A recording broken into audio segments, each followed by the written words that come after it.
Hello friends, in today's video we are going to discuss exercise relating to verbs. हम लोगों ने जैसे कि लास्ट वीडियो में वर्ब क्या है, उसके कौन से टाइप होते हैं और वर्ब से रिलेटेड कुछ रूल्स होते हैं, ये सब पढ़ा था. आज के वीडियो में हम लोग वर्ब से रिलेटेड जो भी एक्सरसाइजेज हैं वो सॉल्व करेंगे. आपके एरर स्पॉटिंग में जो क्वेश्चन पूछे जा सकते हैं रिलेटेड टू वर्ब, ये आज हम लोग ये वाले वीडियो में फोकस करेंगे, डिस्कस करेंगे. So students, the first question, the only good thing about these pens are their colour and their size. तो यहाँ पे स्टूडेंट्स हम लोगों ने अगर देखा तो हम लोग द ओनली गुड थिंग, हम एक ही चीज़ के बारे में बात कर रहे हैं. पेन कहीं सारे हैं लेकिन उनकी एक ही चीज़ ओनली, तो ये हमारा सिंगुलर आ जाएगा. अगर ये सिंगुलर है तो हमारा वर्ब भी सिंगुलर होना चाहिए, लेकिन हमने वर्ब क्या यूज़ किया है, पार्ट बी में प्लूरल वर्ब यूज़ किया है. तो we should use the verb according to the subject. So subject is singular which is only good thing, so our verb should also be a singular. तो यहाँ पे क्या आ जाएगा, B part में error है, हम लोगों को आर के जगह पे इज यूज़ करना चाहिए, सिंगुलर वर्ब यूज़ करना चाहिए. Then the next question says the mother with her daughter were mysteriously missing from the house. Students, यहाँ पर भी हम लोगों ने जैसे रूल देखा था कि अगर दो सब्जेक्ट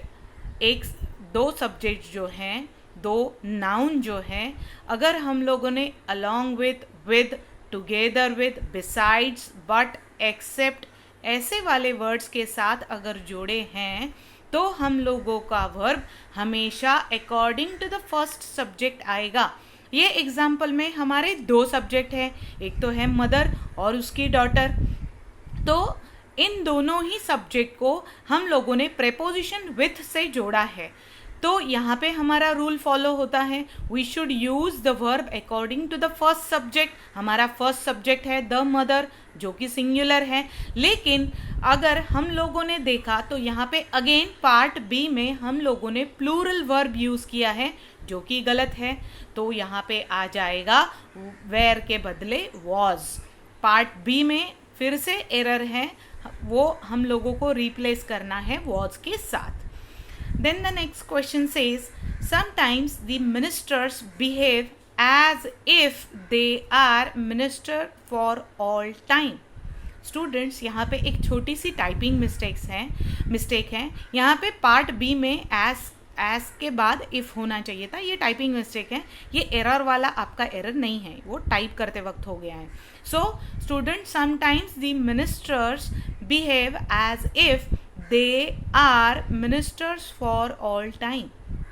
हम लोगों ने वर्ब के बारे में एक रूल देखा था कि अगर कोई विश है या अनफुलफिल्ड कंडीशन है, वो हम लोगों को अगर डिनोट करनी है, then we use the plural verb in the past. हम लोग प्लूरल वर्ब का इस्तेमाल करते हैं, पास्ट के प्लूरल वर्ब का. यहाँ पे हम लोगों ने प्रेजेंट के प्लूरल वर्ब का इस्तेमाल किया है, आर जो कि प्रेजेंट का प्लूरल वर्ब है, लेकिन हम लोगों को क्या यूज़ करना है, पास्ट का वर्ब प्लूरल वर्ब यूज़ करना है. क्यों? क्योंकि यहाँ पे ये जो कंडीशन बोली गई है ये अनफुलफिल्ड है, ये हो नहीं सकती है, फुलफिल नहीं हो सकती है. मिनिस्टर्स कैसे बिहेव कर रहे थे, जैसे कि वो सारे टाइम ही मिनिस्टर्स हो. तो यहाँ पे स्टूडेंट्स हमारी जो एरर है वो सी पार्ट में आ जाएगी, that is use where in place of are. तो ये हमारा जो रूल था, इससे रिलेटेड ये हमारा क्वेश्चन था. Then the next question says each of the boys whom I had invited to dinner have indicated that he would be happy to come. Students, अगर आप लोगों को याद है तो हम लोगों ने प्रोनाउन का जो वीडियो किया था उसमें हम लोगों ने रूल देखा था कि जो इंडेफिनेट प्रोनाउंस है, each, every, somebody, one, nobody, either, neither, इनके साथ हमेशा हम लोग सिंगुलर वर्ब ही यूज़ करते हैं. अभी यहाँ पे क्वेश्चन में क्या हो गया है, ईच ऑफ द बॉयज़, तो बॉयज़ भले ही प्लूरल है लेकिन हम बॉयज़ में से ईच, एक, हर एक की बात कर रहे हैं। तो each of the boys whom I had invited to dinner have indicated that he would be happy to come. So student, यहाँ पे have, ये जो हम लोगों ने हेल्पिंग वर्ब यूज़ किया है ये प्लूरल वाला है। हम लोगों का रूल क्या कहता है, ईच है, एवरी है, आइदर, नाइदर, ऐसे वाले अगर इंडेफिनिट प्रोनाउंस हैं तो इनके साथ हमेशा सिंगुलर वर्ब यूज़ होना चाहिए। तो हैव ये जो है ये सिंगुलर नहीं है, इसके साथ हैज़ आना चाहिए।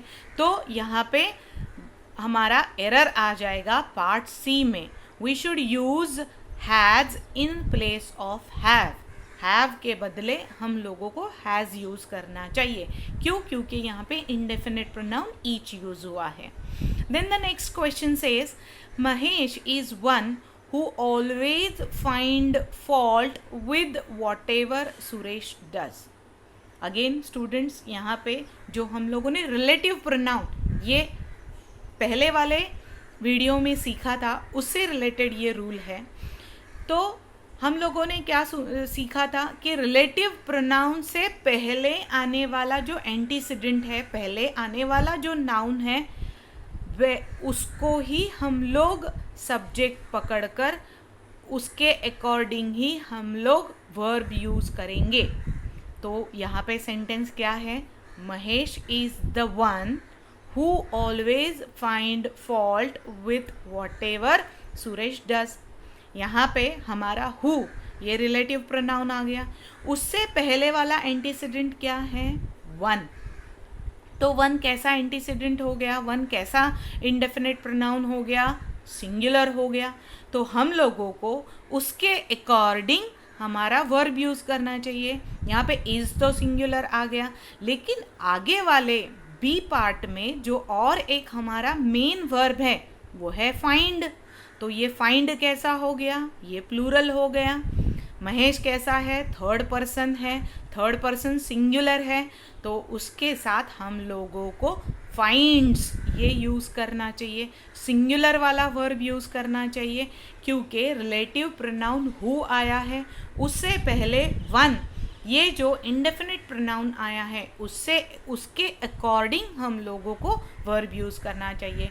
So the correct one will be, the error is in B part, we should replace find with finds। ये finds क्या हो जाएगा, ये सिंगुलर हो जाएगा। यहाँ पे find जो दिया है वो प्लूरल है, जो कि गलत है। तो स्टूडेंट्स, हमारा नेक्स्ट वाला क्वेश्चन कहता है he is one of those writers who has won acclaim the world over। अभी जैसे मैंने डिस्कस किया आपके साथ, वही सेम रूल यहाँ पे हम लोगों को अप्लाई करना है। यहाँ पे क्या हो गया, he is one of those writers who has वोन, यहाँ पे रिलेटिव प्रोनाउन हु आ गया, उससे पहले आने वाला एंटीसीडेंट, उससे पहले आने वाला नाउन क्या है, राइटर्स, जो कि प्लूरल है, सिंगुलर नहीं है। तो हम लोगों को ये जो राइटर्स हैं उनके अकॉर्डिंग ही हमारा वर्ब लेना है। तो यहाँ पे हम लोगों ने हैज़ लिया है, हैज़ सिंगुलर हो जाएगा, राइटर्स प्लूरल है। तो इसके लिए हम लोगों को पार्ट बी में एरर है, वहाँ पे हैज़ के बदले हैव यूज़ करना चाहिए। So the error is in B part, we should replace has with have. क्यों? क्योंकि रिलेटिव प्रोनाउन हु, उससे पहले राइटर्स, ये जो एंटीसीडेंट, ये जो नाउन आया है, ये जो है ये प्लूरल है, उसके अकॉर्डिंग ही हमें वर्ब यूज़ करना है। हमारा रूल वैसे ही कहता है। So the error is in B part. Then the next says every word and every line in the poems of Wordsworth sing the blessing of nature. So student, Wordsworth ये English के बहुत जाने माने poet रह चुके हैं। तो every word and every line in the poems of Wordsworth sing the blessing of nature. Again यहाँ पे हम लोगों को देखना है कि every word and every line, ये एवरी जो यूज़ हुआ है ये इंडेफिनिट प्रोनाउन है। तो इंडेफिनिट प्रोनाउन एवरी आ गया, तो हम लोगों को वर्ब कैसा यूज़ करना है, सिंगुलर यूज़ करना है। लेकिन यहाँ पे पार्ट सी में जो सिंग वाला वर्ब है वो कैसा है, वो प्लूरल है, वो सिंगुलर नहीं है। हम लोग अगर कहें दे सिंग तो वो करेक्ट हो जाएगा, दे क्या है, प्लूरल है, उसके साथ सिंग प्लूरल नाउन प्लूरल वर्ब आ जाएगा। लेकिन यहाँ पे इंडेफिनिट प्रोनाउन एवरी ये सिंगुलर है, तो इसलिए यहाँ पे पार्ट सी में सिंग के बदले सिंग्स यूज़ करना चाहिए, use things in place of thing. क्यों? क्योंकि हम लोगों ने अगेन इंडेफिनिट प्रोनाउन एवरी ये यूज़ किया है जो कि सिंगुलर है। Then the next question says the book although written in bad English makes a few interesting observation which needs to be highlighted. So students, यहाँ पे हम लोग अगर देखने जाएं तो द बुक, ये जो हमारा सब्जेक्ट है ये सिंगुलर है, इसलिए मेक्स ये वर्ब भी हमारा सिंगुलर करेक्ट आ गया। लेकिन उसके आगे जो है अ फ्यू इंटरेस्टिंग ऑब्जर्वेशंस, ये ऑब्जर्वेशंस जो हैं वो हाईलाइट करने की ज़रूरत है। तो ये ऑब्जर्वेशंस जो सब्जेक्ट हो गया ये प्लूरल है, और इसके साथ हम लोगों ने सिंगुलर वर्ब यूज़ किया है सी पार्ट में। सी पार्ट में कौन सा वर्ब है, needs, he needs a chair, तो क्या हो गया, ये सिंगुलर हो गया। लेकिन हम लोग किसके बारे में बात कर रहे हैं, हम लोग ऑब्जर्वेशंस के बारे में बात कर रहे हैं। सो ऑब्जर्वेशंस ये जो टर्म है, ये जो नाउन है, ये प्लूरल है, तो इसके साथ प्लूरल वर्ब आना चाहिए। So therefore the error is in C part, we should use need in place of needs. यहाँ पे हम लोगों को वर्ब प्लूरल यूज करना है, सिंगुलर नहीं। Then the next question says, our country need a number of self-sacrificing and devoted political leaders. So students, A part में हम लोगों ने अगर देखा तो हमारा जो नाउन है, जो सब्जेक्ट है आवर कंट्री, ये कैसे हो गया, ये सिंगुलर हो गया। तो अगर ये सिंगुलर है तो हमारा वर्ब कैसा होना चाहिए, सिंगुलर होना चाहिए। अगेन ए पार्ट में ही हमारा वर्ब है, वो कैसा है, नीड, ये वर्ब है हमारा, तो ये हमारा प्लूरल हो गया। अवर कंट्री ये क्या है, सिंगुलर है, तो उसके साथ में सिंगुलर वर्ब ही आना चाहिए। So the error is in A part, we should replace need with needs. यहाँ पे क्या आ जाएगा, सिंगुलर सब्जेक्ट है, इसलिए वर्ब भी सिंगुलर होना चाहिए। ये हम लोगों ने वर्ब का जो पहला बेसिक रूल देखा था, if the subject is singular the verb should be singular, if the subject is plural the verb should be plural। ये वाला रूल यहाँ पे अप्लाई होता है students. And the last question says fear is one of those emotions which frequently roots us to inaction। so students, again यहाँ पे ए part में हमारा जो सब्जेक्ट है fear, ये क्या है, सिंगुलर है, तो उसके साथ में हम लोगों ने इज, ये सिंगुलर वाला वर्ब यूज़ किया। बी पार्ट में दोज इमोशंस विच फ्रिक्वेंटली, तो यहाँ पे विच, ये जो हमारा रिलेटिव प्रोनाउन है, ये रिलेटिव प्रोनाउन से पहले इमोशंस, ये जो एंटीसीडेंट है, ये जो नाउन है, ये क्या है, ये प्लूरल है।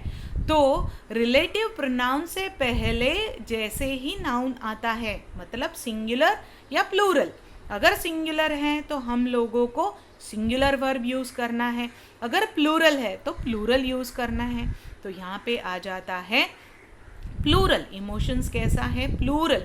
ये क्या है, ये एब्स्ट्रैक्ट नाउन है, तो ये प्लूरल वाला है। लेकिन हम लोगों ने सी पार्ट में रूट्स अप, रूट्स अस, ये जो वर्ब है ये सिंगुलर यूज़ किया है, जो रॉन्ग है। हमारा रूल क्या कहता है, रिलेटिव प्रोनाउन से पहले जैसा नाउन है, मतलब सिंगुलर है तो सिंगुलर आपको यूज़ करना है वर्ब, अगर प्लूरल है तो प्लूरल यूज़ करना है। तो यहाँ पे हमारा प्लूरल है और रूट्स हमारा सिंगुलर हो जाएगा। So the error is in a C part, we should replace roots with root, ये जो प्लूरल वाला वर्ब है रूट, इसको हम लोगों को वहाँ पे यूज़ करना है. So students, I hope you have understood whatever I have discussed in this video. In the next video, we will again discuss the next part of speech. हमारा जो next part of speech है वो हम लोग यहाँ पे discuss करेंगे. अगर आपको वीडियो अच्छा लगा है तो बेल आइकन को ज़रूर हिट कीजिएगा, लाइक भी कीजिएगा, and please subscribe to our channel Exam Igniter. If you have any queries, do contact us at examsigniter@gmail.com. Thank you.